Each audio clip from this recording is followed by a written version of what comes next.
Yo les amis, j'espère que vous allez bien. On se retrouve pour l'actualité sportive du côté du Real Madrid et du FC Barcelone. Le FC Barcelone a des vues sur une grosse star de Ligue 1 les amis, et vous le connaissez sûrement parce qu'il nous a fait la misère il n'y a pas longtemps en Ligue des Champions. Et quand j'ai dit nous, je parle bien évidemment du Real Madrid. Toujours avec le FC Barcelone les amis, Jules Koundé ces derniers jours a énormément déçu ses fans et aussi le FC Barcelone, et vous allez comprendre pourquoi. Du côté du Real Madrid, le club a complètement verrouillé les stars de l'équipe pour éviter la trêve internationale. Et le club a également trouvé le remplaçant idéal les amis à Carvajal, parce que oui, comme vous le savez, Carvajal s'est blessé la dernière fois face à Villarreal et la blessure, je pense que là c'est fin de saison. Voilà, le gars il va revenir dans 1000 ans. Voilà, donc là on a trouvé un bon remplaçant à Carvajal. Vous allez d'ailleurs me donner votre avis par rapport à ce joueur. Et pour finir les amis, on terminera avec une bonne nouvelle pour notre cher Kylian Mbappé, parce que oui, ces derniers temps c'est compliqué pour Kylian Mbappé. Là on a enfin une bonne nouvelle pour lui. Ce sont les grosses news de cette vidéo les amis, donc pour ne rien rater, restez jusqu'au bout. Lâchez le petit pouce bleu qui fait toujours plaisir, ça aide au référencement. Sans plus tarder les amis, c'est parti.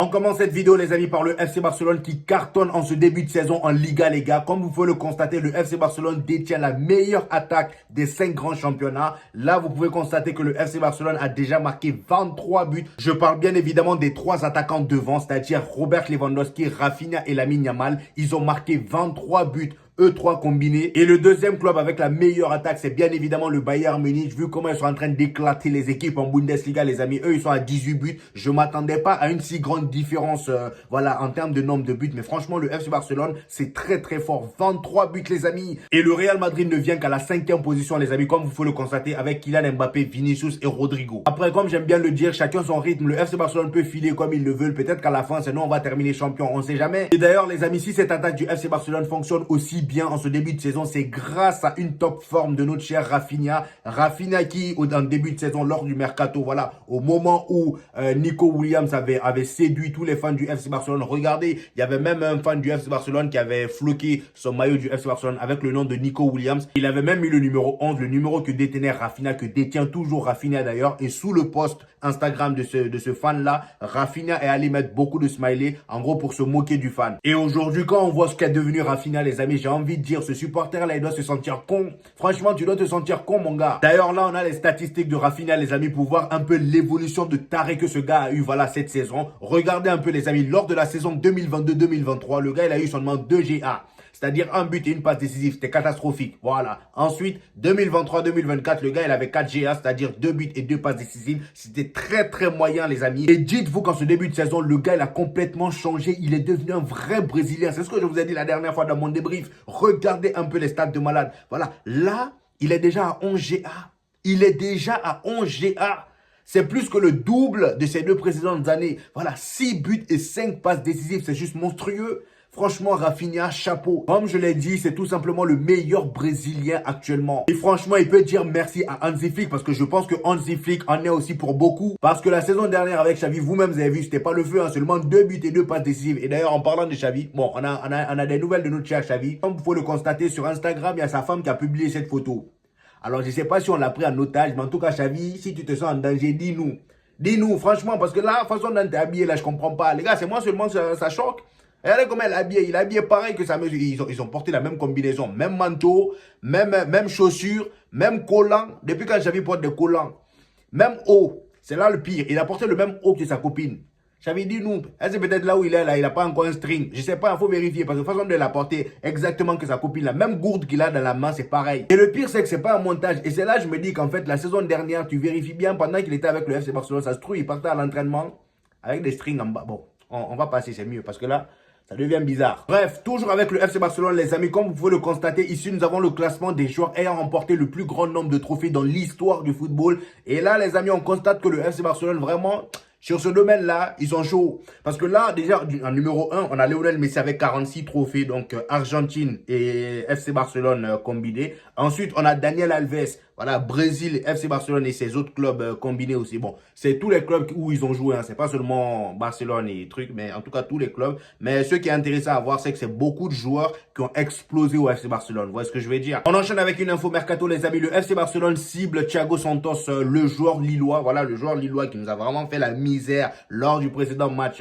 face à Lille en Ligue des Champions. Je parle bien du Real Madrid. Voilà, il a dit que le FC Barcelone cible Thiago Santos afin de faire la concurrence à Jules Koundé à son poste. Alors pour ceux qui ont regardé le match de Lille face au Real Madrid, dites-moi en commentaire si vous l'avez trouvé très bon. Moi personnellement, je l'ai trouvé excellent. Après, bon, c'est à vous de voir. Hein. Est-ce que vous pensez que c'est une bonne idée d'aller le récupérer? Dites-moi ça en commentaire, les gars. J'hésiterai pas à vous répondre. En parlant de Jules Koundé, les amis, Jules Koundé a été sanctionné par Hansi Flick lors du dernier match du FC Barcelone où il a commencé remplaçant. Voilà, il a commencé sur le banc face à Alaves. Voilà, c'était face à Alaves d'ailleurs. Il a commencé sur le banc face à Alaves en raison d'un retard lors d'une réunion. Voilà, il est venu en retard lors de la réunion. Hansi Flick l'a sanctionné. Remplaçant au prochain match, c'est ça. Et c'est d'ailleurs pourquoi je vous disais en début de vidéo, les amis, qu'il a énormément déçu le FC Barcelone et aussi ses fans. Pour ces fans-là, vous allez comprendre juste après. Mais en tout cas, le FC Barcelone, pourquoi? Parce que Hansi Flick, il n'y a pas longtemps, lors d'une conférence de presse, il a énormément fait les éloges de Jules Koundé. J'avais même fait une vidéo où j'avais dit qu'en gros, Hansi Flick a dit que le mec, même après les matchs, voilà, c'est le seul à vouloir continuer à s'entraîner. Voilà, il demande toujours à s'entraîner. Il est vraiment très professionnel.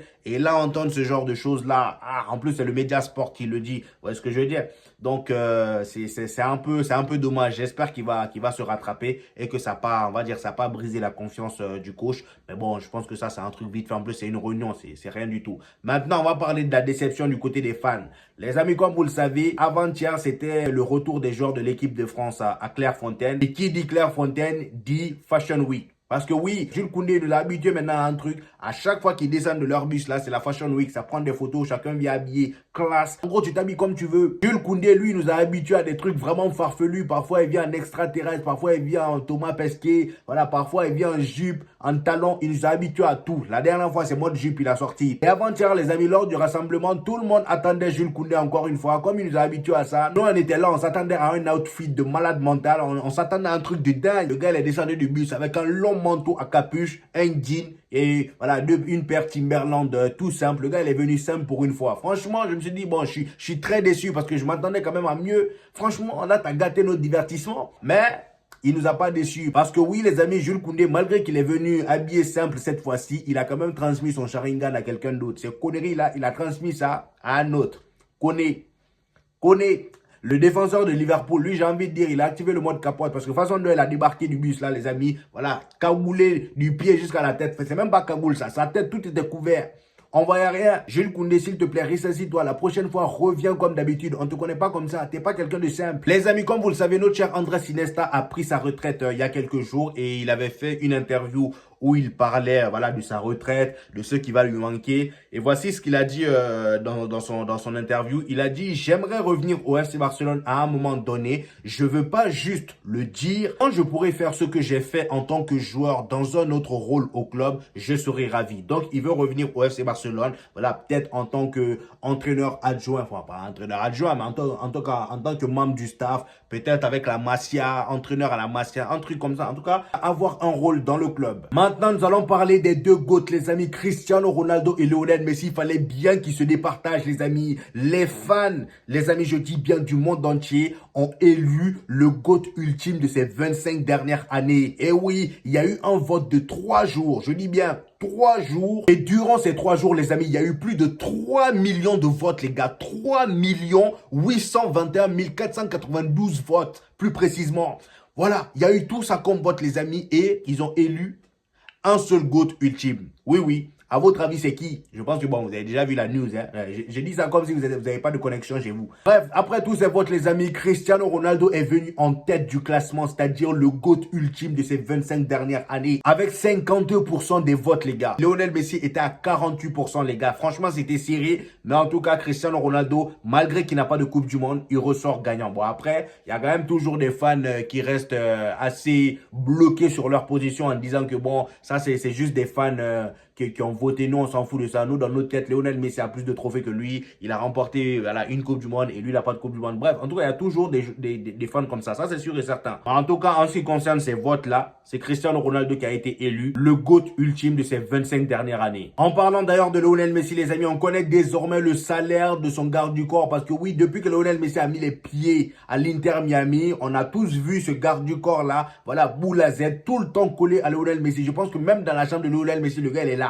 C'est pas possible d'être autant collé à quelqu'un. Il est tout le temps sur la ligne de touche. À chaque fois qu'il y a un gamin qui rentre sur le terrain, il tape le sprint. Lors du dernier match de Lionel Messi, le gars, il a encore tapé le 100 mètres. Je me suis dit, là, c'est la fois de trop. Il faut que je cherche le salaire du gars là. Parce que pour être autant investi dans son métier, même si c'est que des gamins qui s'approchent de Lionel Messi, pour être autant investi, il faut vraiment être payé, mais de malade mental. Je suis allé voir les amis, je suis allé fouiller pour vous. Et bah, croyez-moi les gars, vous n'êtes pas prêts. Déjà, le gars, il faut savoir qu'il s'appelle Yassine Chouekou. Voilà, il est d'origine tunisienne. Et c'est également l'ancien bodyguard, les amis, de Neymar au Paris Saint-Germain. Sauf qu'avec Neymar, il n'était pas aussi investi. Je pense que le salaire n'était pas pareil. Voilà, mais en tout cas, avec Lionel Messi, voilà, je comprends mieux pourquoi il est aussi investi. Parce que le gars, il est payé 3 millions, les amis, par an. Un peu plus de 3 millions même. Voilà, c'est dit ici, 3,5 millions par an. C'est énorme. C'est énorme, je comprends mieux, franchement. Du côté du Real Madrid, les amis, comme je vous l'ai dit en début de vidéo, ils ont verrouillé énormément de joueurs, voilà, du club. La majorité des tauliers de l'équipe, ils les ont tous verrouillés pour ne pas qu'ils aillent à la trêve internationale, vu comment les gens se blessent là. À chaque 2 jours, il y a des blessés, voilà. Là, en plus de ça, on est décimé par les blessures. On a perdu un taulier de l'équipe, le capitaine de l'équipe, Carvajal. Là, le Real Madrid, ils veulent plus prendre de risques. En plus de ça, c'est pour la Ligue des Nations côté Europe. Et en vrai, de vrai, les gars, moi, je comprends le Real Madrid. Ils en ont marre de ces blessures là. Donc là, ils veulent protéger le club. Donc là, les amis, comme il faut le voir, Militao est blessé. Blessé, hein, j'ai dit bien, entre parenthèses, c'est d'après eux. Moi, je pense que tout ça, c'est juste des magouilles. Militao est blessé, voilà. Le Real Madrid lui a diagnostiqué une blessure musculaire, voilà, au quadriceps, à la jambe gauche. Et comme si ça suffisait pas, Lunin également est forfait pour l'Ukraine. Il reste au Real Madrid. Regardez ce qui est dit. Officiel, André Lunin ne rejoindra pas le rassemblement de l'Ukraine. Après Kylian Mbappé, Vinicius, Militao, le Real Madrid voit un international de plus rester à la maison durant cette trêve. Donc oui, comme vous avez pu l'entendre les amis, même Vinicius les gars va pas partir avec le Brésil parce que lui, comme vous avez pu le remarquer lors du match face à Villarreal, il est sorti en ayant mal à l'épaule. Moi je pense que c'était juste comme par hasard, c'était vers la fin. Le gars, il est sorti, il avait mal à l'épaule. Tout ça, c'était juste pour pouvoir partir au Brésil. Moi, je suis sûr à 100%. Mais bon, au moins, il y a une bonne nouvelle. Brahim Diaz, les gars, récupère très bien et beaucoup plus vite que prévu. Parce que oui, les amis, il était prévu qu'il soit absent pendant 12 semaines. Mais il pourrait faire son retour au bout de seulement 6 semaines. Franchement, les gars, c'est énorme et c'est une bonne nouvelle pour le Real Madrid. En plus de ça, ces derniers temps, voilà, en termes d'attaque, on a un peu du mal. Kylian Mbappé n'est pas tout le temps à 100%. Vinicius non plus. Voilà, en plus de ça, on a parfois Rodrigo qui est au banc. Et quand il y avait Brahim Diaz au moins, on avait ce côté où on pouvait faire de la rotation assez qualitative. Vous voyez ce que je veux dire? Mais là, c'est un peu compliqué. Et d'ailleurs, les amis, par rapport à la blessure de Carvajal, comme vous le savez, Carvajal, je pense que c'est fin de saison pour lui, hein, parce qu'il s'est déchiré plusieurs ligaments là. Bref, donc le Real Madrid avait dans un premier temps dit qu'ils n'allaient pas recruter, ils ne comptaient pas recruter un remplaçant pour Carvajal. Donc voilà, il était dit que le Real Madrid n'a pas l'intention de signer quelqu'un après la blessure de Carvajal. Son remplaçant est Lucas Vazquez. Donc ils avaient prévu d'utiliser Lucas Vazquez à 100%. Et aussi les amis, il est dit que Valverde est une option pour remplacer Carvajal comme latéral droit. Donc Valverde pourrait jouer à la place de Carvajal si besoin. Mais moi je pense pas. Valverde, laissez-le au milieu s'il vous plaît. Quand vous faites vos bêtises là, laissez Valverde tranquille. Voilà. S'il faut parler de remplaçants les amis, on a Trent Alexander-Arnold de Liverpool. Le Real Madrid est sur ce dossier depuis la saison dernière, depuis un bon moment même. Donc là les amis, le dossier avance de plus en plus. Je pense pas que ça soit à cause de la blessure de Carvajal. Ils sont sur lui depuis un moment. Donc là le Real Madrid veut Trent Alexander-Arnold. Le club le voit comme un latéral offensif, mais aussi comme un excellent milieu. Donc il pourrait jouer au milieu, pourquoi pas. Mais je pense que là, vu les besoins qu'on a en tant que latéral, ça sera pour le poste de latéral. Les amis, Carlo Ancelotti commence à baisser de popularité au niveau de la Castilla, c'est-à-dire le Real Madrid, du côté des jeunes du Real Madrid. Il a dit que certains jeunes joueurs du Real Madrid se sentent pessimistes, c'est-à-dire ils ont perdu espoir de monter en équipe 1. Ils se sentent pessimistes quant à leur chance, les amis, avec l'équipe première. Le sentiment autour de la Fabrica est que même en cas de crise de blessure, Carlo Ancelotti préférera les joueurs expérimentés aux joueurs de l'académie. Et ça, c'est réel, les gars. Franchement, on l'a vu depuis que Carlo Ancelotti est là. Il n'y a aucun joueur, je dis bien aucun joueur de la Fabrica qui a percé en équipe 1 ou même qui est resté en équipe 1. À un moment,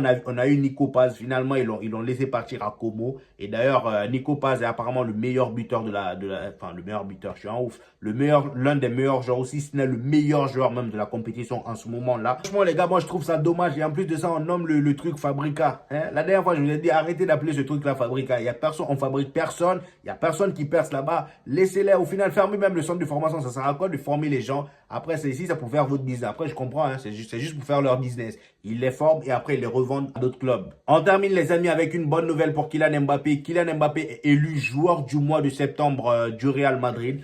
Personnellement, bon, félicitations à lui déjà, mais moi je trouve que voilà, c'est assez dommage pour Valverde, parce que pour moi, j'aurais donné à Valverde. Voilà, le mois de septembre, Valverde, je pense que ça a été le joueur le plus régulier du côté du Real Madrid. Voilà, mais malheureusement, ils ont donné à Kylian Mbappé. Voilà, peut-être c'est parce que c'est un attaquant, mais personnellement, je pense que c'est Valverde qui le méritait. Cependant, l'injustice au niveau de Valverde, les amis, c'était même au niveau des votes, les amis, parce qu'il y avait cinq candidats, Carvajal, Rodrigo, Militao, Vinicius et Kylian Mbappé. Valverde n'était même pas dedans.